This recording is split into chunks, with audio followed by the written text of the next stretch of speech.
As the proverb says, tomorrow never comes.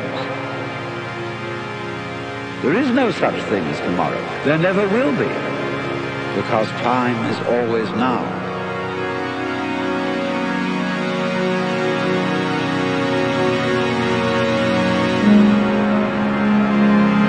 Now it's amazing what doesn't exist in the real world.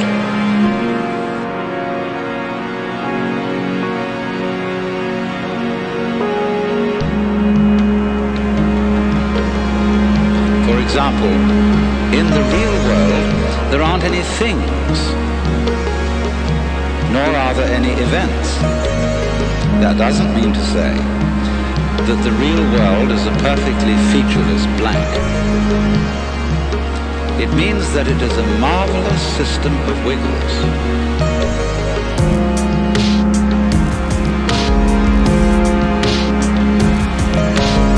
In which we descry things and events in the same way as we would pick out particular groups of stars in the sky and call them constellations, as if they were separate groups of stars. Well, they're groups of stars in the mind's eye, in our system of concepts. They are not out there as constellations, already grouped in the sky. So in the same way, the difference between myself and all the rest of the universe is nothing more than an idea. It is not a real difference.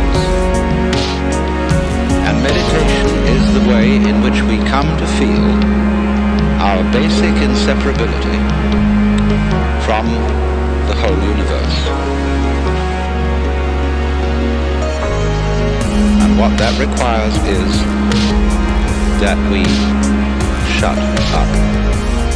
That is to say, that we become interiorly silent.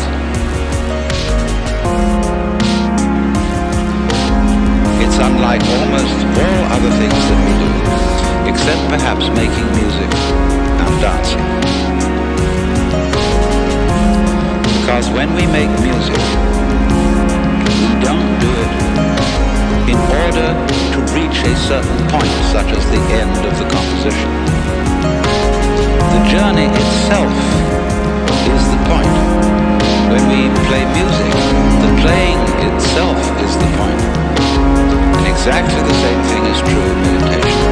Meditation is the discovery that the point of life is always arrived at in the immediate moment. It's a kind of grooving with the eternal now, and brings us into a state of peace where we can understand that the point of life, the place where it's at, is simply here and now.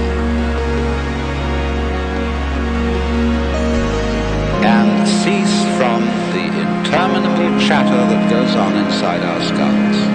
Because you see, most of us think compulsively all the time. That is to say, we talk to ourselves. I remember when I was a boy, we had a common saying, talking to yourself is the first sign of madness.